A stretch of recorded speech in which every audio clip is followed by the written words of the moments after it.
Victim Ramisha আক্তারকে প্রথমে ধর্ষণ করা হয়েছে, তারপরে যেহেতু তার হেড ডিক্যাপিটেটেড অর্থাৎ বিচ্ছিন্ন করা হয়েছে, হাত বিচ্ছিন্ন করা হয়েছে এবং তার যেহেতু মৃত্যু হয়েছে, তাহলে হত্যা এবং ধর্ষণ দুটোই প্রমাণিত হয়ে গেছে। একটা নজির বলতে পারি, সেটা হলো যে 1882 সালে মুলুক চাঁদ চৌকিদারের মেয়ের, সেই মেয়েটিও ছিল 9 বছরের একটি শিশুকন্যা। তার হত্যাকাণ্ডের সেই বিচারটি মাত্র একদিনে অর্থাৎ 16ই মে 1822 সালে নদিয়া জেলার দায়রা আদালত, তৎকালীন দায়রা আদালত সম্পন্ন করেছিলেন। তাহলে আর আমাদের আইনে বলা আছে যে একটানা চলিবে, সেই অর্থে আমরা আজকে উপস্থাপিত সকল সাক্ষীর সাক্ষ্য গ্রহণ শেষে আদালতের নিকট আবেদন করি আগামীকাল 342-র জন্য ডেট নির্ধারণের জন্য, এবং আদালত তাই করেছেন এবং ইহা আইনের অধীন যথাযথ এবং আমাদের সাবকন্টিনেন্টে বিদ্যমান এই নজিরের আলোকে এই মামলার প্রসিডিং এগিয়ে যাচ্ছে যথাযথ বিচারের এবং ন্যায় বিচারের স্বার্থে। Savoy Discourse. Indulgence redefined. আমরা আমাদের সুনির্দিষ্ট অভিযোগের নিরিখে বা সুনির্দিষ্ট অভিযোগের প্রমাণের স্বার্থে সাফিসিয়েন্ট উইটনেস এবং তাদের মাধ্যমে এভিডেন্স আদালতে উপস্থাপিত করা হয়েছে এবং আমরা অবশ্যই সর্বোচ্চ শাস্তির জন্য আর্গুমেন্টে আমরা যখন সাবমিশন রাখবো তখন আপনারা বুঝবেন যে হ্যাঁ, আমরা সর্বোচ্চ শাস্তির জন্যই আর্গুমেন্ট করব আজকে রেকর্ডেড এভিডেন্সের আলোকে।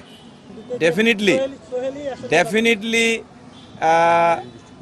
যিনি পোস্টমর্টেম করেছেন তিনি তার পোস্টমর্টেমের ওপিনিয়নে আজকে উন্মুক্ত ট্রাইব্যুনালে সাক্ষ্য দেওয়ার সময় বলেছেন, there are signs of recent forceful sexual intercourse.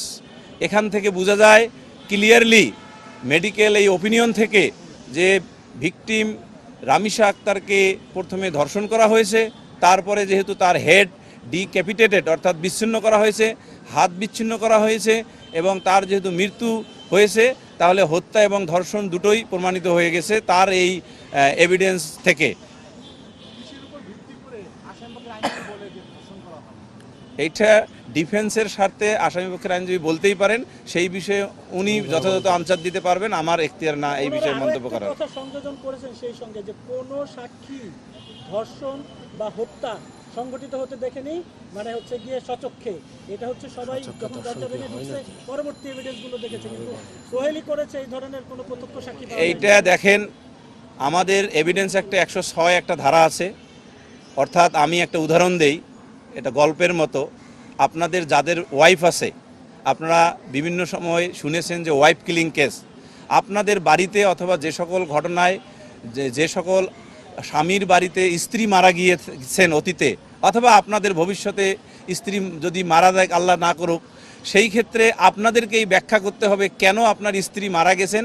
অতীতের মামলায় যেমন আসামিদেরকে ব্যাখ্যা করতে হয়েছে কেন তাদের স্ত্রী মারা গিয়েছেন তাদের কাস্টডিতে, এই ব্যাখ্যা যদি সন্তোষজনক না হয় তখন অটোমেটিক্যালি ওই আইন অনুযায়ী তারা দায়ী।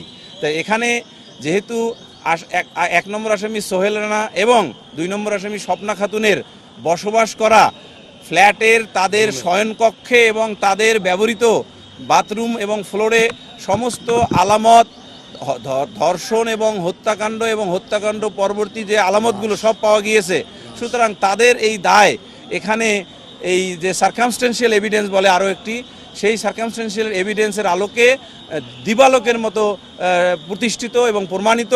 আরেকটা জিনিস মনে রাখবেন, মানুষ মিথ্যা কথা বলতে পারে কিন্তু সার্কামস্টেন্সিয়াল এভিডেন্স কখনো মিথ্যা কথা বলে না।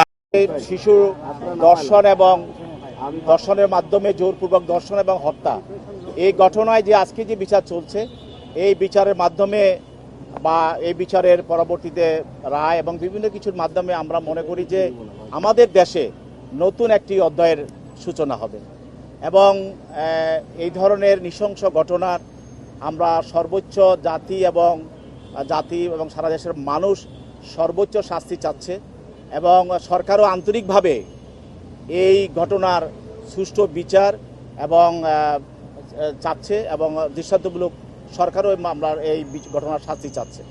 তো আমাদের বক্তব্য হবে যে এই আদালতের যে আমাদের বাংলাদেশের যে বিচার ব্যবস্থা, সেই বিচার ব্যবস্থার আলোকে বা এটার মাধ্যমে এই মামলার আইনানুগ ব্যবস্থা গ্রহণ করা হচ্ছে এবং সেইভাবে সাক্ষ্য গ্রহণ করা হচ্ছে এবং বিচারের বিভিন্ন ধাপগুলো অতিক্রম করা হচ্ছে।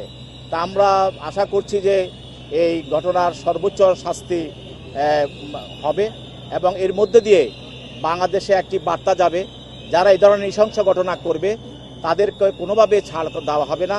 তাদের বিরুদ্ধে জনগণ এবং রাষ্ট্র এবং সরকার সর্বোচ্চ ভূমিকা পালন করবে তাদেরকে শাস্তির আওতায় আনার।